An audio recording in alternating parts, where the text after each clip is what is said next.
Hello students, my name is Ashish and today we are going to study your class 11th section number B, chapter number 23, a pair of mustaches. मूंछों का जोड़ा part 1। बहुत ही interesting सी एक story है और काफ़ी लंबी सी story है, इसलिए हमें पार्ट्स में इसे करना पड़ रहा है। तो चलिए स्टार्ट करते हैं, क्या है, किस बारे में है।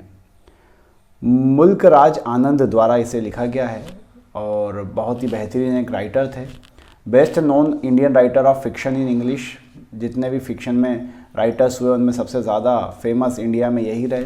This prominent Indian author of novels, short stories and critical essays in English. इन्होंने ऐसे लिखे हैं, कहानियाँ लिखी, छोटी नॉवेल्स लिखे हैं और अपनी रियलिस्टिक और सिंपैथेटिक पोर्ट्रेयल के लिए, जो कि गरीबों को भारत में दिखाता है, उसके लिए जाने जाते हैं। He is consider the founder of the English language Indian novel. Indian novel जब लिखे जाने लगे इंग्लिश लैंग्वेज में तो फाउंडर माना जाता है कि इन्होंने सबसे पहले शुरुआत की थी उसकी। His first main novel untouchable publish in 1935। इनका जो पहला नावल था अनटचेबल वो 1935 में पब्लिश हुआ था। और भारत में जो रोज़ाना जाति प्रथा वगैरह के बारे में है ना, उसके बारे में इसमें बताया जाता रहा है। आनंद का जो सेकंड नावल था कूली 1936 में जो आया था, वो भारत में गरीबों की स्थिति को दिखाता है, लेबर क्लास की स्थिति को दिखाता है। उन्होंने कुल 19 नावल लिखे, 12 कलेक्शन शॉर्ट स्टोरीज़ का है और 30 अदर लाइब्रेरी जो वर्क्स है इनके रहे हैं। इनकी एक बहुत ही famous story the Lost Child, जो कि CBSE में आपको पढ़ना होती है। पेयर ऑफ मुस्ताचेस है, ओल्ड बापू है, लाजवंती है, द बार्बर्स ट्रेडर यूनियन और the Trident of com goddess. तो इस तरह से बहुत सारी कहानियाँ इन्होंने लिखी है। इसका हम ब्लू पैसेज अगर पढ़ें, the story of pair of mustaches is a light humorous but thought provoking representation of how people attach false motives to the things which they do not belong to. ये जो कहानी है ये बताती है, ये एक तो हास्यास्पद कहानी है, व्यंग्यात्मक कहानी है, इसमें हंसी भी आती है थोड़ी बहुत, और साथ में ये बताती है कि कैसे लोग अपनी झूठी परंपराओं से, अपनी झूठी शान से जुड़े हुए हैं। स्टोरी को 2 हिस्सों में बांटा जा सकता है। हम अभी पार्ट 1 कवर कर रहे हैं, फिर हम पार्ट 2 पे जाएंगे। The first release the author's own statement of the type of mustache popular in India. यहाँ पहले पार्ट में लेखक खुद बताएगा कि भारत में कितनी तरह की मूछें होती हैं, और दूसरे में हम एक शॉर्ट स्टोरी पढ़ेंगे एक आदमी के बारे में जो अपनी झूठी परंपरा और शान को लेकर बैठा हुआ है। विक्टिम है वो फॉल्स प्राइड का जो उसके पूर्वजों का था, और वो पर्सन जो अपना सब कुछ गंवा देता है सिर्फ मूंछों के जोड़े के कारण। तो चलिए स्टार्ट करते हैं कि स्टोरी के अंदर है क्या। पहले तो जैसा कि कहा गया कि लेखक बताएगा कि मूंछों के टाइप क्या होते हैं। There are various kinds of mustache worn in my country to make the boundaries between the various classes of people. यहाँ लोग जो हैं हमारे भारत देश में ये अलग अलग प्रकार की मूछें रखते हैं, और ये मूछें हमारे वहाँ वर्ग है जो है उनके अंदर डिफरेंस करती है, यानी कि हमारी वहाँ जाति के आधार पर मूछें रखी जाती हैं। Outsider may think it's stupid to lay down or rather to raise lines of demarcation of this kind. कई जो बाहर के लोग हैं, विदेशी लोग हैं, उन्हें बड़ा अजीब लगेगा कि यार मूंछ के आधार पर आपकी जातियाँ डिसाइड होती है या मूंछ के आधार पर आप लोग डिसाइड करते हैं, बड़ी अजीब सी चीज़ है। But we are notorious, notorious मतलब होता है कुख्यात। But we are notorious in the whole world for sticking to our queer old conventions. लेकिन भारत और भारत के जो लोग हैं वो इस चीज़ के लिए बदनाम है कि ये अपनी झूठी परंपराओं या पुरानी परंपराओं, कन्वेंशंस, प्राइड्स, प्रिजुडाइसेस, इन सब से जुड़े हुए हैं। यहाँ तक कि इवन एज द चाइनीज़ और द अमेरिकन्स और for the matter the English and any rate some people may think it easier and more convenient to wear permanent boundaries lines like mustache. चाहे वो अमेरिकी हो, चाहे चाइनीज़ हो या अंग्रेज हो, इनका मानना है कि जो मूछें हैं है ना, वो उनकी परमानेंट बाउंड्री लाइन से एक जैसी मूछें होती है, वो सब लोग एक जैसी रखते। जैसे चाइनीज़ मूछ आपको पता ही है कि ना इस तरह से डाउनफॉल जाती है, तो उनकी सबकी एक जैसी ही होती है, फिर होती है तो या तो वो रखते नहीं है या एक जैसी रखते हैं। लेकिन भारत में ऐसा नहीं है। आपको राजस्थानी की अलग, पंजाबी की अलग, केरला की अलग, तमिलनाडु वालों की अलग, गुजराती की अलग मूछें देखने को आपको मिलेगी। Which only need a smear of grease to keep them bright and shiny. हमारे वहाँ मूछों को ज़्यादा कुछ करना भी नहीं पड़ता है, थोड़ा सा ऑयल लगा के आदमी मूछें करता है। मेरी तो बिल्कुल नहीं है ना। तो इस तरह से यहाँ पे मूछों का बड़ा ताव चलता है। Rather than to wear frock coats, लोग यहाँ पर है ना महंगे कपड़े पहनना पसंद नहीं करते हैं, महंगी ट्राउज़र्स और different different heads, different different अलग अलग चीज़ें पहनना पसंद नहीं करते हैं, क्योंकि इनमें मेंटेनेंस भी लगता है और पैसा भी लगता है। मूछें पहनना बड़ा आसान होता है, पहनना इट मीन्स मूछें, इंग्लिश में मूछें वियर करना इट मीन्स पहनना, इट मीन्स आपकी मूछें होना। पहनना मतलब नकली नहीं लगा लेता है आदमी, वियर का मतलब यहाँ पर यही है कि वो मूछें रखते हैं। तो क्योंकि आसान सा काम है, मूछों में लगता ही क्या है, घर की खेती है, कभी भी उग जाती है, और उसके बाद उनको टिप्स देने की ज़रूरत होती है खाली। Sorry. Which constantly need of laundered and dry clean. तो कपड़ों को तो धोना पड़ता है, लॉन्ड्री करना पड़ती है, मेंटेनेंस करना पड़ता है ना। यूरोप के जो लोग हैं वो इसी तरह से बैंकरप्सी की ओर चल गए, कपड़े धो धो के, अपने कपड़े धुलवा के। लेकिन with them clothes make the man, उनके वहाँ पे कपड़ों से इंसान बनता है, हमारे वहाँ मूँछों से इंसान बनता है। हमारे वहाँ मूँछें हैं तो आदमी आदमी कहलाता है, और उधर जो आदमी है वो कपड़ों से कहलाता है। So we prefer the various styles of mustaches to make the difference between the classes. तो हमारे वहाँ मूँछों के आधार पर लोगों की जाति या वर्ग डिफाइन या डिफरेंट होते हैं। And very unique and potential symbol they are too. हमारे यहाँ ये मूछें जो हैं ये बहुत ही यूनिक सा सिंबल होती हैं। For instance there is a famous lion mustache. वो बताते हैं कि किस तरह से डिफरेंट डिफरेंट मूछें होती हैं। ये बहुत ही ज़्यादा इंपॉर्टेंट क्वेश्चन है, हमसे पूछा जाता है कि इंडिया में चलने वाली डिफरेंट मूछों के स्टाइल्स बताइए। तो ये उनमें से एक है। सबसे पहले आती है लायन मुस्टाचे, शेर की मूछें। The fearsome upstanding symbol of the great order of resplendent rajas. हमारे वहाँ शेर मूछें कौन रखता है? लायन मूछें चलती है राजा महाराजा में, ब्लू ब्लड वालों में, महाराजा, नवाब, इंग्लिश आर्मी के जो बड़े बड़े जनरल हुए, इन लोगों ने कौन सी मूछें रखी? लायन मुस्टाचे रखते थे ये। Who are so well known for their devotion to the king emperor. और वो अंग्रेज जनरल्स जो अपने राजा के बहुत ही डिवोशनल हुआ करते थे, भक्त हुआ करते थे, वो लोग क्या रखा करते थे? लायन मुस्टाचे रखा करते थे। Then there is the tiger mustache. अब सेकंड नंबर पे आती है लायन मुस्टाचे के बाद टाइगर की मूछें आती है। द अनकैनी सेवरल पॉइंटेड मुस्टाचे, है ना, एक ऐसी मूछ जिसमें बहुत सारे रेशे निकले हों या बहुत सारी, है ना, एक मूछ तो यूँ सीधी हो गई, एक मूछ जो है ना थोड़ी सी बड़ी होती है और बहुत बिखरे से उसमें बाल होते हैं। ये कौन पहनता है या फिर ये मूछें किसके पास होती है? worn by the unbending, unchanging survivors from the ranks of the feudal generation who have nothing left but the pride in their greatness and a few mementos of past glory। वो लोग जिनके कभी पूर्वज बहुत ही ना शानदार जीवन जिया करते थे, जिनके पूर्वज कभी ना बहुत ही अमीर ऊंचे ऊंचे घरानों के लोग हुआ करते थे, जिनका अब कुछ भी नहीं बचा है, सिर्फ एक पास्ट ग्लोरी बची है कि हाँ हमारे पूर्वजों के पास बहुत पैसा या बहुत शान थी, अब बस वो लोग ये मूछें रखते हैं। स्क्रॉल्स ऑफ ऑनर, सम्मान के लिए, granted by the former emperors, जो कि उनके पूर्व राजाओं ने उन्हें प्रदान किया। अब कुछ है ना गोल्ड की पायजेब बच गई है उनके पास, थोड़ी बहुत ज़मीनें बच गई है, बस शान है कि हाँ हमारे पूर्वज राजा महाराजाओं के ख़ानदान में रहा करते थे, काम किया करते थे, मंत्री थे, और बस उसी के दम पर उन लोगों ने वो मूछें रख रखी है। नेक्स्ट देयर इज़ ए गोट मुस्टाचे और अदर अनश्योर ब्रांड। अब अगले उसमें आती है बकरी की मूछ। ये थोड़ा सा अनश्योर ब्रांड है ना, और जो नए नए लोग अमीर बने हैं वो लोग ये रखते हैं। इनमें कमर्शियल क्लास के लोग, शॉपकीपर, है ना, साहूकार, जमींदार, ये लोग कौन सी मूछ रखते हैं? गॉट, बकरी वाली मूछ रखते हैं, बकरे की मूछ रखते हैं लोग, है ना। और ये डोंट बिलोंग टू इनडिफरेंट, ये हमारे वहाँ पे जो है काफ़ी इनडिफरेंट या अजीब प्रकार की मूछ नहीं होती, काफ़ी लोग ये वाली रखते हैं।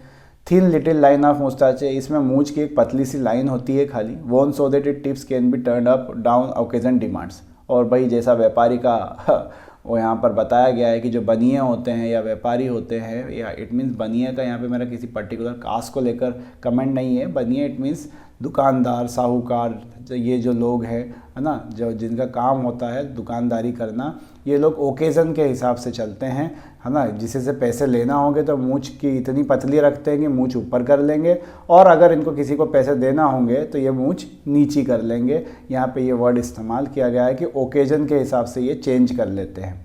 तो ये हमने बताया कि किस तरह के लोग गॉट मुस्टाचे रखते हैं, ओकेज़न डिमांड करती है ना।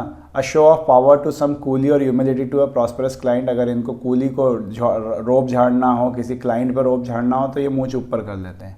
Then there is the Charlie Chaplin mustache sorry, Charlie Chaplin आपने देखा ही होगा, बड़े फेमस कैरेक्टर है, हमारे वहाँ उनसे मिलता जुलता कैरेक्टर है जेठालाल, है ना। तो जो जेठालाल वाली मूछें हैं वो भी बहुत सारी middle class, lower middle class के जो लोग हैं, जो क्लर्क है, प्रोफेशनल मैन हैं, है ना, और जो बहुत ही निचले तबके से आते हैं, ऐसे लोग वाली मूछें रखते हैं। Deliberately designed as a compromise between the traditional full mustache and the clean shaven Curzon cut.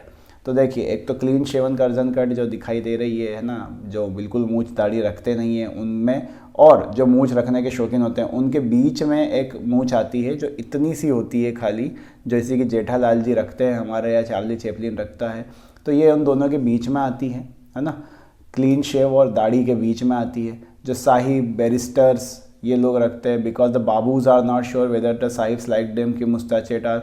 बाबू, जो सरकारी अफसरों में बाबू होते हैं, वो लोग ये मूछ रखते हैं क्योंकि उनको समझ नहीं आता है कि जो उनके बड़े साहब हैं उनको मूछें पसंद आएगी कि नहीं आएगी, तो वो छोटी सी रख लेते ताकि काटना भी पड़े तो फटाक से उड़ा दे। There is a ship mustache. अब आती है भेड़ वाली मूछें ऑफ द कूली, जो कि लोअर ऑर्डर के लोग, कूली लोग, है ना।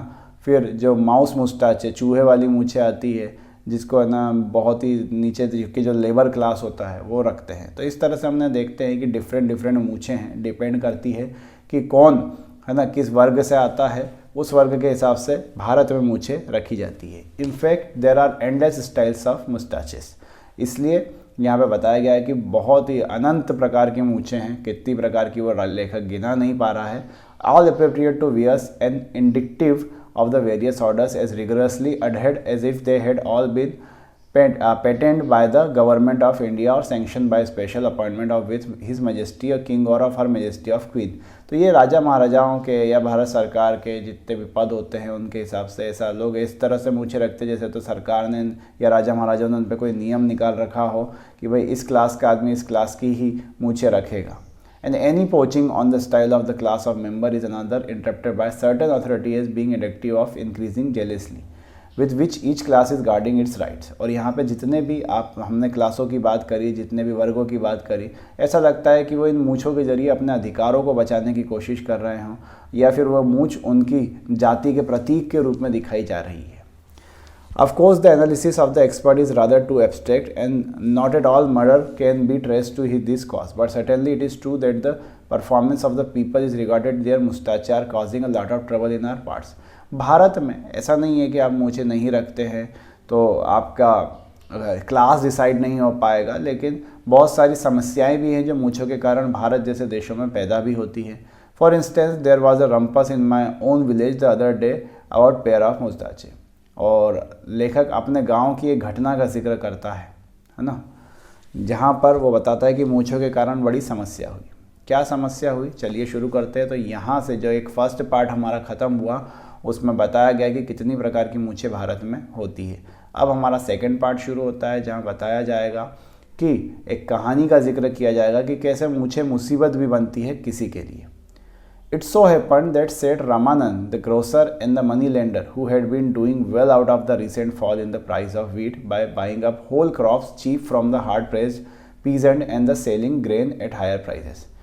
ये घटना घटी, सेठ रामानंद जो ग्रॉसर है, दुकान वाले हैं, और मनी लेंडर है, साहूकार है, जो कि बहुत ही बढ़िया कमाई चल रही थी इनकी। इन्होंने सस्ते दामों पे पीजेंट्स मतलब किसानों से फसलें खरीद ली थी और अब उसे महंगे दामों में बेच रहे हैं और अच्छा खासा कमाई कर रहे हैं। Took it in to his head to twist the god mustache. उनकी बकरी वाली मूछें थी और क्योंकि अभी अच्छा समय चल रहा था इसलिए वो मूछें ऊपर करके घूम रहे थे। Integral to his order and position in society at the tips so that it looked nearly like a tiger mustache. वो इस तरह से अपनी मूछों को टिप्स दिया करते थे जिससे वो टाइगर जैसी लगे, ना कि गोट जैसी लगे। गोट वाली नीचे रहती है, टाइगर वाली ऊपर रहती है, तो वो जबरन टिप्स देते रहते थे ताकि उनकी टाइगर मुस्ताचे लगे। Nobody seemed to mind very much। किसी ने भी इस बात पे ध्यान दिया भी नहीं कि कौन सी मूछें वो रखते हैं। Because most of the mouse mustache peasants in our village are beholden of the grocer. क्योंकि उस गांव में जितने लोग रहते थे वो चूहे वाली मूछें रखते थे, क्योंकि वो सभी किसान थे, छोटे गरीब लोग थे, है ना, और वो उसके कर्ज तले ऑलरेडी दबे हुए थे ग्रोसर के। इधर because they on him interest on a loan, क्योंकि उनको उसे ब्याज भरना था लोन का, और instalment on a mortgage of jewellery of land, या फिर उन्हें, है ना, अब उनकी जो ज्वेलरी या ज़मीन है वो गिरवी रखी हुई थी इस आदमी के पास में। Besides, the Seth had been careful enough to twist his mustache so that it seemed nearly taut, not quite like a tiger mustache. इससे ज़्यादा सेठ जी जो है वो बिल्कुल ध्यान रखते थे कि उनकी मूछे बिल्कुल टाइगर मुस्ताचे भी ना लगे, है ना, और बकरी मुस्ताचे भी ना लगे। इस बात पे वो बहुत ध्यान रखते थे। But their lives in the vicinity of our village in an old dilapidated Mughal style house। लेकिन उसी गांव में, हमारे गांव में, यानी कि लेखक जब बता रहा है कि हमारे गांव में एक बहुत ही मुग़ल स्टाइल का पुराना जो ना घर होता है, थोड़ा सा, है ना, गुंबद आकार का, ग्रीन कलर का जो मुग़ल स्टाइल घर होता है, वैसे घर में एक मुसलमान जिसका नाम था खान आजम खान वो रहा करता था। Who claim decent from N ancient Afghan family, जो ये दावा करता था कि वो अफ़गानिस्तान के जो बड़े बड़े वो नवाब हुए या फिर बड़े जो वहाँ के बादशाह हुए, उनके परिवार से वंशज था, उनके परिवार से संबंध रखता था। Whose heads were nobleman and counsellor in the court of great Mughals, और ग्रेट मुगल जो हुए उनके दरबार में इसके पिताजी दादाजी जो थे वो काम किया करते थे। Khan Azam Khan, a tall middle age man is handsome and dignified person, काफ़ी सुंदर सा दिखता था क्योंकि भाई अफ़गानिस्तान के जो लोग हैं काफ़ी गोरे चिट्टे अच्छे दिखते हैं। हैंडसम था, टॉल था, and he wears a tiger moustache, और अपनी परिवार की शान के लिए वो टाइगर मुस्ताचे रखता था। And remains adorned with the faded remnant of gold brocade waistcoat, though he hasn't even अ पेच ऑफ लैंड लेफ्ट। बड़े शान और शौकत की ज़िंदगी वो जीता था, हालांकि उसके पास ना तो ज़मीनें बची थी ना कोई पैसा बचा था। Some people, notably the landlord of our village and the money lender, maliciously say that he is in the impostors. जो गांव के लोग थे, कुछ जो लैंडलॉर्ड थे, है ना, जो मनी लेंडर थे, साहूकार थे, वो कहते थे कि ये दिखावा करता है, कुछ भी नहीं है। And that all his talk about his blue blood. Blue blood क्या होता है भाई? जो राजा महाराजाओं का ब्लड होता है, या है ना, वो नीला तो नहीं होता तो लाल ही है, लेकिन राजा महाराजाओं के ख़ानदान से आने वाले लोगों को ब्लू ब्लड कहा जाता है। तो जो भी ये ब्लू ब्लड की बातें करता था कि मेरा ख़ानदान जो है वो राजा महाराजाओं के वंशजों से ब्लू ब्लड है ना, तो वो ब्लफ है, सब बकवास करता है, वो रास्कल है ना, और उल्टी सीधी है ना कहानियाँ गढ़ता है। Others like the priest of temple, दूसरे लोग जैसे जो टेम्पल के प्रीस्ट है, consider that his ancestors were certainly attached to the court of great Mughals. वो इस बात को बताते थे कि इसके जो पूर्वज थे वो ग्रेट मुगलों के दरबार में थे, बट एज मेनियल वर्कर्स, लेकिन वो छोटे छोटे कामकाजी लोग थे, है ना, वर्कर थे वहाँ पर, और ये अपने आप को उनका वंशज बताता था कि हमारे तो मुगल ही थे हम। The landlord, the money lender and the priest are manifestly jealously of anyone's long ancestry. उस गांव में जो लैंड लॉर्ड साहूकार था, जो मनी लेंडर था, है ना, जो वहाँ पे जमींदार, साहूकार और जो पुजारी था, वो हर उस आदमी से जलते थे और उसकी बुराई करते थे जो अपने आप को बड़े ख़ानदान का बताता था। तो इस तरह से हम देख रहे हैं कि एक कहानी शुरू हुई है जहाँ पे हमें पढ़ना होगा कि खान आजम खान के साथ क्या ऐसी घटना घटती है कि मूंछों का जिक्र उसके अंदर आता है। तो in the next part we will learn about the story, और किस तरह से उसकी झूठी शान उसके लिए मुसीबत बन जाती है। We will see in the next part. So thank you for watching.